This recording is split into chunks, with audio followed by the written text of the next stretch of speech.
The Assam quality education বিল 2024 বা অসম গুণগত শিক্ষা আইন 2024 নামৰ এখন অতি সৰু এখন আইন আনিছোঁ, য'ত মই একদম সৰু কেইটামান কথা এই আইনখনৰ জৰিয়তে অসমত এছাৰ্টেইন নিশ্চয়তা প্ৰদান কৰিবৰ কাৰণে ব্যৱস্থা ল'বৰ কাৰণে এই বিলখন আনিছোঁ। বিলখনৰ মই খুব চমুকৈ কৈ দিওঁ যে আমাৰ LP স্কুল এখনত 5টাৰ পৰা 6টা ক্লাছ থাকে, কিন্তু LP স্কুল এখনত কেতিয়াবা এজন শিক্ষক থাকে নহ'লে বা দুজন শিক্ষক থাকে। এতিয়া 6টা ক্লাছত এজন বা দুজন শিক্ষকে পাঠদান কৰোৱাটো কেতিয়াও সম্ভৱপৰ নহয়। একেটা ঠাইতে আমি দেখোঁ যে একেলগতে এটা হলত 6টা ক্লাছ থাকে, আৰু সেই 6টা ক্লাছ যেতিয়া চলি আছে, সেই 6টা ক্লাছ চলি থাকোঁতে আমি দেখোঁ যে মাত্ৰ দুজন টিচাৰে পঢ়াই থাকে আৰু 4টা ক্লাছে হাল্লা হুলস্থুল কৰি থাকে। তাৰ ফলস্বৰূপে যি গুণগত শিক্ষা প্ৰদান কৰিব লাগে সেই গুণগত শিক্ষা প্ৰদান কৰা নহয়। সেইকাৰণে এই বিধেয়কৰ জৰিয়তে আমি ক'ব খুজিছোঁ যে এখন বিদ্যালয়ত যেটা শ্ৰেণী আছে, প্ৰধান শিক্ষকক বাদ দি সীমান্ত শ্ৰেণীত সিমানজন শিক্ষক নিযুক্তি দিয়াৰ ব্যৱস্থা কৰিব লাগে। এইটো হ'ল প্ৰথম কথা। এইটো LP স্কুলবিলাকৰ কাৰণে আমি কৈছোঁ। 2 নম্বৰ, মাধ্যমিক বিদ্যালয়বিলাকৰ কাৰণে আমি কৈছোঁ যে এখন বিদ্যালয়ৰ শিক্ষকৰ সংখ্যা প্ৰধান শিক্ষকক বাদ দি বিদ্যালয়খনত থকা বিষয়বিলাকৰ সংখ্যাতকৈ কম নহ'ব। অৰ্থাৎ সেই বিদ্যালয়খনত যিমান বিষয় আছে, এখন হাইস্কুল বা হায়াৰ ছেকেণ্ডেৰী, সেই বিদ্যালয়খনত যিমান ছাবজেক্ট আছে, যেনেকৈ ধৰক আমাৰ আৰ্ট ছাবজেক্ট বুলি কৈ সমাজ অধ্যয়নো একেজন টিচাৰে পঢ়ুৱায়, ইংৰাজীও একেজন টিচাৰে পঢ়ুৱায়, অসমীয়াও সাহিত্যও একেজন টিচাৰে পঢ়ুৱায়, এজন টিচাৰে গোটেইবিলাক পঢ়ুৱাব লাগে। আমি কৈছোঁ যে ছাবজেক্ট যদি আছে, প্ৰত্যেকটো ছাবজেক্টৰ ওপৰত এজন শিক্ষক অন্ততঃ এখন বিদ্যালয়ত থাকিব লাগে। তেতিয়াহে প্ৰকৃত অৰ্থত গুণগত শিক্ষা এজন ছাত্ৰ ছাত্ৰীয়ে লাভ কৰাটো সম্ভৱপৰ হয়। তাৰ পাছত কৈছোঁ যে বিদ্যালয়খনত শিক্ষকৰ সংখ্যা সকলো ষ্ট্ৰীমৰে প্ৰতিটো বিষয়ৰ বিশেষ জ্ঞান থকা শিক্ষক নিযুক্তি দিব লাগে। আৰু প্ৰত্যেকখন প্ৰাথমিক মাধ্যমিক শিক্ষাত হিন্দী শিক্ষকৰ নিয়োগ কৰাটো ব্যৱস্থা গ্ৰহণ কৰিব লাগে। আমাৰ বহুত স্কুলত এতিয়াও হিন্দী শিক্ষক নাই, গতিকে হিন্দী শিক্ষকো নিয়োগ কৰাৰ ব্যৱস্থা কৰিব লাগে। আনহাতে শিক্ষকসকলে যাতে খুব সুন্দৰ পাঠদান কৰে, তাৰ কাৰণে শিক্ষকৰ প্ৰশিক্ষণ আৰু যোগ্যতা বৃদ্ধি কৰিবৰ কাৰণে বিভিন্ন ধৰণৰ ব্যৱস্থা ল'ব লাগে বুলি মই ক'ব খুজিছোঁ। তাত আছে প্ৰতিখন বিদ্যালয়ৰ উৎসৰ্গীকৃত শিক্ষাদান আৰু সুন্দৰ শৈক্ষিক বাতাবৰণৰ স্বাৰ্থত চৰকাৰে জাননীৰ জৰিয়তে বিদ্যালয়ৰ শিক্ষকক শৈক্ষিক কাম কাজ আৰু মিড ডে মিলৰ লগত জড়িত থকা কামৰ বাহিৰে অন্য কোনো অনাশৈক্ষিক কামত নিয়োগ কৰিব নালাগে। অন্য কোনো অনাশৈক্ষিক কামত আমাৰ এখন LP স্কুলত দুজন শিক্ষক থাকে, 6টা ক্লাছ, তাকে আকৌ কেতিয়াবা আপোনাৰ ইলেকশ্যনৰ কামত, কেতিয়াবা লোকপিয়লৰ কামত, অন্যান্য চৰকাৰী কামত সদায় পঠিয়াই থাকে। তাৰ ফলস্বৰূপে কি হয়, গুণগত শিক্ষা প্ৰদান কৰাটো কেতিয়াও সম্ভৱপৰ নহয়। সেইকাৰণে শিক্ষকসকলক অনাশৈক্ষিক কোনো কামত কেতিয়াও ব্যৱহাৰ কৰিব নালাগে বুলি ইয়াৰ জৰিয়তে কোৱা হৈছে। শিক্ষকসকলক স্কেল প্ৰমোশ্যন দিব লাগে বুলি কোৱা হৈছে, যাতে তেখেতসকলে কাম কৰিবৰ কাৰণে মনত সদায় ফূৰ্তি পাই থাকে। আনহাতে হাইজেনিক এনভাইৰনমেণ্ট আৰু মেণ্টেল হেল্থ সকলো প্ৰাথমিক বিদ্যালয়ত এটা হলত বা প্ৰেক্ষাগৃহৰ ভিতৰত আটাইবোৰ শ্ৰেণী বহুৱাৰ ব্যৱস্থা অৱলম্বি কৰি প্ৰতিটো শ্ৰেণীৰ বাবে একোটা শ্ৰেণীকোঠাৰ ব্যৱস্থা কৰিব লাগে।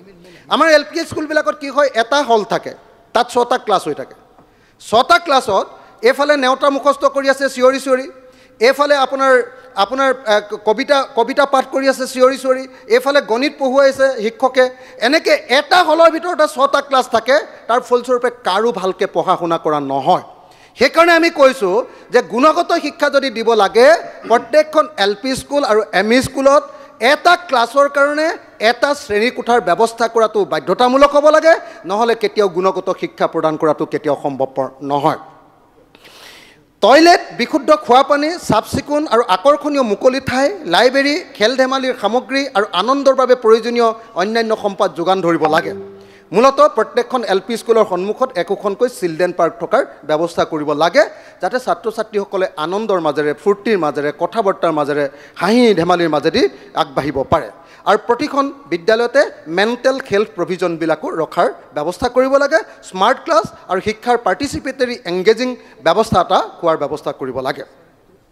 আমি ছেকশ্যন হাতত আনিছোঁ যে সকলো বিদ্যালয়ৰ খালী শিক্ষকৰ পদ পূৰণ হ'ব লাগে। চালী শিক্ষকৰ পদটো পূৰণ কৰাটো অত্যন্ত গুৰুত্বপূৰ্ণ।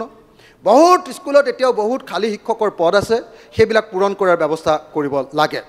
আনহাতে শিক্ষাৰ মাধ্যম এই সম্পৰ্কে আমি ক'ব খুজিছোঁ যে আন যিকোনো আইনত যি কথাই নাথাকক লাগিলে কিয়, দশম শ্ৰেণী পৰ্যন্ত শিক্ষাৰ মাধ্যম হ'ব ঘৰুৱা ভাষা, মাতৃভাষা, স্থানীয় ভাষা, আঞ্চলিক ভাষা। লগতে ইংৰাজী ভাষাৰ লিখা আৰু কথোপকথনত যথেষ্ট গুৰুত্ব আৰোপ কৰা হ'ব। এই আইনখনৰ জৰিয়তে সেই নিশ্চয়তা প্ৰদান কৰিব খোজা হৈছে। ৰাজ্যখনৰ বিভিন্ন জনগোষ্ঠীৰ ভাষা শিকাটো গুৰুত্ব আৰোপ কৰিবৰ কাৰণে ইয়াত কোৱা হৈছে। ৰাজ্য চৰকাৰে আনন্দৰে সৈতে আৰু নতুন নতুন আৱিষ্কাৰৰ মাধ্যমেৰে শিক্ষা প্ৰদানৰ ব্যৱস্থা কৰিব লাগে। ৰাজ্য চৰকাৰে গেজেট নটিফিকেশ্যনৰ জৰিয়তে এই আইন কাৰ্যকৰী কৰিবলৈ ব্যৱস্থা গ্ৰহণ কৰিব। শ্ৰদ্ধেয় উপাধ্যক্ষ ডাঙৰীয়া, অকণমান ৰ'ব না দাদা। শ্ৰদ্ধেয় উপাধ্যক্ষ ডাঙৰীয়া, আজি এই বিধেয়কখনৰ জৰিয়তে দ্য আছাম কোৱালিটি এডুকেশ্যন বিল 2024 অসম গুণগত শিক্ষা আইন, এই আইনখনৰ বিধেয়ক 2024ৰ জৰিয়তে আমি মূলতঃ অসমৰ শিক্ষাখণ্ডত চলি থকা সকলোৰে বাবে শিক্ষা আৰু লগতে গুণগত শিক্ষা, এই দুইটা বস্তুকে আচলতে ইয়াত উপস্থাপন কৰিছোঁ। আৰু তাৰ কাৰণে মূলতঃ ইনফ্ৰাষ্ট্ৰাকচাৰটো যাতে, আন্তঃগাঁথনিটো যাতে তৈয়াৰ কৰা হয়, তাৰ কাৰণে এই বিধেয়কখনৰ জৰিয়তে একেবাৰে কম কথা আৰু বেছি অভিলাষী আঁচনি নিদিয়াকৈ মিনিমাম, যেনেকৈ আমি কৈছোঁ যে টয়লেটটো মিনিমাম টাইলছ লগোৱা হ'ব লাগে আৰু টয়লেটটো চাফা কৰাৰ কাৰণে সদায় মানুহ থাকিব লাগে। আৰু ছোৱালীসকলৰ কাৰণে, আমাৰ ছাত্ৰীসকলৰ কাৰণে উপযুক্ত যিটো ব্যৱস্থা থাকিব লাগে টয়লেটত, সেই টয়লেটৰ ব্যৱস্থাখিনি থাকিব লাগে। তেওঁলোকৰ মাহেকীয়াকৈ ধৰি সেই যিবিলাক সমস্যা আছে, সেই সকলোবিলাক সমস্যাৰ কাৰণে আজিকালি যিবিলাক মেণ্ডেটৰী কৰি দিছে, সেইবিলাক ব্যৱস্থা থকাৰ ব্যৱস্থা কৰিব লাগে। আমি দেখিছোঁ যে অসম চৰকাৰে এতিয়া ডাঙৰকৈ একোখন স্কুল বনাবৰ কাৰণে 8 কোটি টকা বা 10 কোটি টকা বা 14 কোটি টকালৈকে দিয়াৰ ব্যৱস্থা গ্ৰহণ কৰিছে। কিন্তু দেখা গৈছে যে এখন স্কুলত যদি 14 কোটি বা 8 কোটি টকাৰে ভাল বিল্ডিং বনাই, খুব ভাল কথা, সব স্কুল তেনেকৈ কৰিব পৰা হ'লে ভাল আছিলে।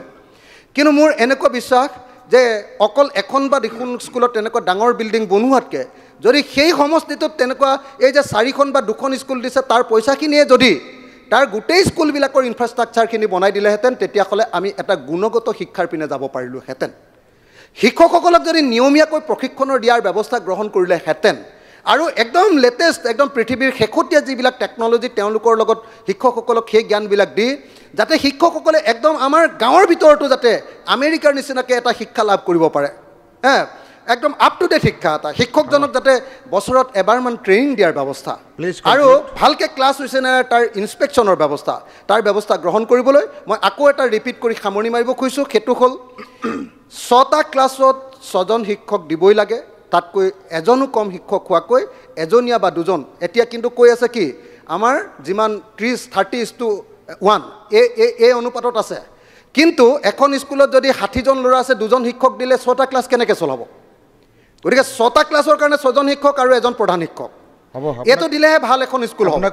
আৰু হলৰ ভিতৰতে গোটেই একেলগতে 6টা ক্লাছ পঢ়াই থাকিলে সেইখন আৰু কোনো পধ্যে ভাল শিক্ষা নহয়। এই মিনিমাম কামকেইটা কৰিবৰ কাৰণে অসমৰ শিক্ষামন্ত্ৰী মহোদয় আৰু বিশেষভাৱে অসমৰ আমাৰ দীৰ্ঘকালৰ শিক্ষামন্ত্ৰী আৰু বৰ্তমানৰ মুখ্যমন্ত্ৰী মহোদয়ক এই ব্যৱস্থাখিনি গ্ৰহণ কৰিবৰ কাৰণে, মই যিহেতু বিৰোধী পক্ষৰ বিধায়ক, এইখন হয়তো মোৰ জৰিয়তে কেতিয়াও গ্ৰহণ কৰাটো সম্ভৱ নহয়, তেখেতসকলে কেতিয়াও আমাক ভোট নিদিব। সেইকাৰণে এই বিলখনকে বা অন্য ভাষাতে হ'লেও এই বিলখন উত্থাপন কৰি আমাৰ চৰকাৰী পক্ষই এই বিলখনৰ ওপৰত আলোচনাৰ ব্যৱস্থা কৰি এই বিলখন পাছ কৰি আমাৰ শিক্ষা ব্যৱস্থাটোৰ আন্তঃগাঁথনি তৈয়াৰ কৰি গুণগত শিক্ষাৰ মান নিশ্চিত কৰিব লাগে বুলি মই আহ্বান জনাই মোৰ বক্তব্য সামৰণি কৰিছোঁ।